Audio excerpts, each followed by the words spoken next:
lo encerraba en el armario porque se portaba mal.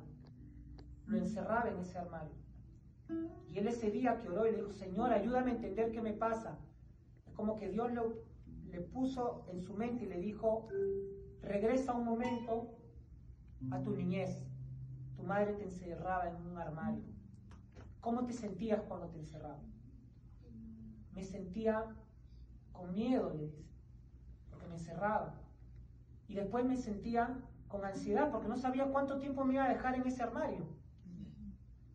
Y después me sentía con culpa y decía, ¿por qué he hecho esto? Me porté mal, yo lo merezco, la culpa. Y después terminaba odiando a su madre, decía, odio a mi madre porque me está encerrando. Y Dios agarra y le dice, ahora yo voy a dejar que te veas ahí de niño y quiero que voltees tu rostro y mires en ese armario porque ese armario está oscuro. Y le dice a Benjamín, mira qué hay detrás tuyo. Y Benjamín voltea y mira que hay unas cabezas de ajo. Y se da cuenta que el ajo era ese gatillador, esa conexión. Por eso es que cuando olía un ajo, cuando su esposa le estaba haciendo ese ajo, ese olor, lo llevaba a ese momento de la infancia. ¿Se dan cuenta? Existen gatilladores y tienes que identificar esos gatilladores. ¿Por qué? Porque hay ciertas cosas que tú has olido, has visto, has presenciado, que si ahora hay una situación parecida, te van a regresar al pasado sin que te des cuenta. Otra historia, por ejemplo, la historia de Valeria. Valeria trabajaba en una librería y ella, un día, llega el esposo de la dueña con uniforme militar. Y cuando llega, le da ciertas indicaciones, pero con autoridad, porque parece que una parte no la había acomodado como él quería. Y ella se paraliza y se va al baño y se pone a llorar. Y se da cuenta de que esa imagen, ese uniforme, era un gatillador que le hacía acordar a su padrastro. Porque su padrastro, cuando su madre no estaba, le gritaba, y él era militar también. Esa figura de militar, cuando la veía, ¿qué le traía? Le traía tristeza, le traía, hacía que ella se paralice. Y lo mismo le pasó. Y ese día, cuando ella era mayor, no pudo contenerse. Porque obviamente esa niña era la que estaba herida y ella no se daba cuenta. Entonces, lo que les quiero decir es que hay ciertas cosas en el pasado que son verdades, que te ocurrieron, que no las puedes negar, porque son verdades, son parte de tu historia. Pero ¿sabes qué pasa? Que hay un engaño. Y el engaño, ¿quién es el padre del engaño? ¿Quién es el padre de la mentira? Satanás es el padre de la mentira.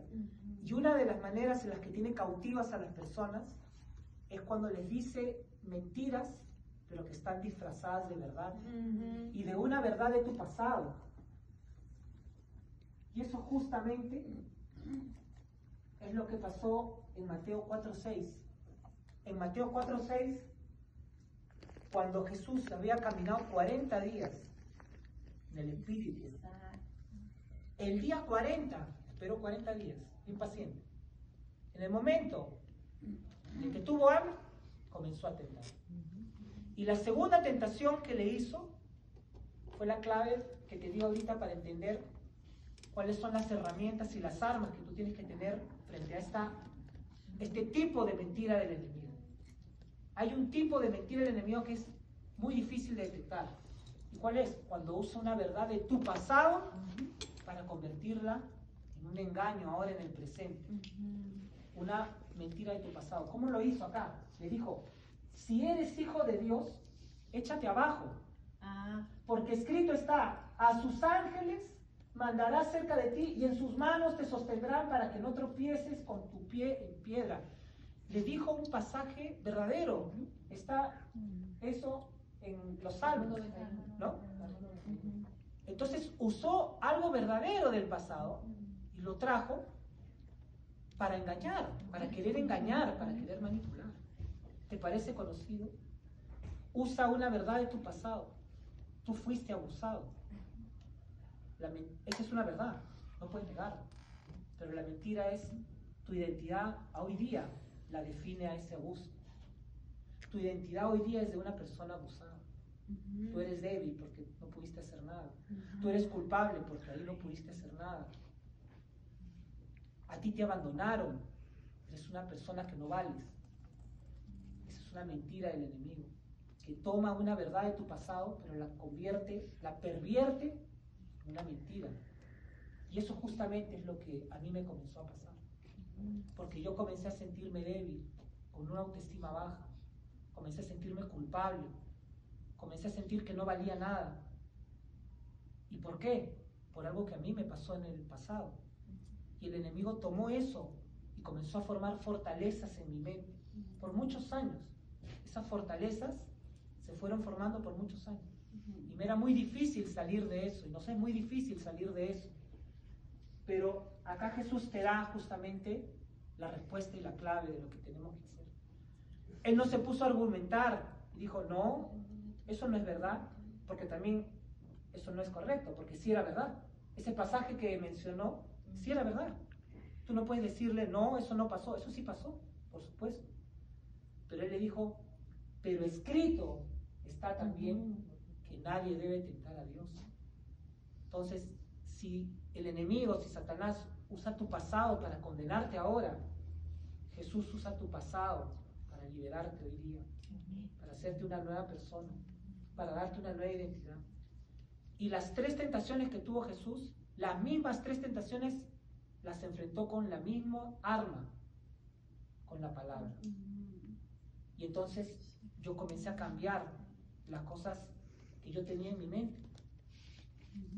Porque yo en mi mente tenía, tú eres una basura, no vales nada. ¿Por qué no te mueres? Tenía esos pensamientos. Y yo comencé a agarrar la palabra de Dios. Yo dije, yo sí valgo. Yo soy real sacerdocio, soy un príncipe. Jesús dio su vida por mí. Yo soy valioso, soy aceptado. Y esa voz decía, tú eres débil. Y yo comencé a decir, diga el débil, fuerte soy. Todo lo puedo en Cristo que me fortalece. Y después dije, la palabra de Dios dice, bástate mi gracia porque mi poder se perfecciona en tu debilidad. Y comencé a hacer que la palabra sea la que sacara esos pensamientos. Y eso es el hecho de empujar a esa anciana, es derribar esos argumentos. Porque dice, nuestra lucha no es contra carne ni sangre, sino contra principados, potestades, huestes de maldad en las regiones celestes, dice la palabra. Pero esa anciana no era en sí el enemigo, porque esa anciana traía un mensaje del pasado. El enemigo era lo que engañaba a esa anciana. Así como cuando Jesús le dijo a Pedro, aléjate de mí, Satanás, a Pedro, que después lo abrazó, porque no le estaba diciendo a Pedro, le estaba diciendo a la influencia satánica que estaba tomando a Pedro en ese momento, diciéndole, Señor, de ninguna manera tendrías que ir a esa cruz, le decía, porque ese es el corazón engañoso, y ahí es donde engaña Satanás, y eso es lo que tenemos que derribar, y el hombre derribó a esa anciana, y ese derribar a esa anciana es lo que dice justamente Pablo, ¿no? Nuestras armas para esta milicia no son carnales, sino poderosas en Dios para la destrucción de fortalezas que se han creado en tu mente. Derribando argumentos, esos argumentos que antes te condenaban. Derriba esos argumentos con la palabra de Dios.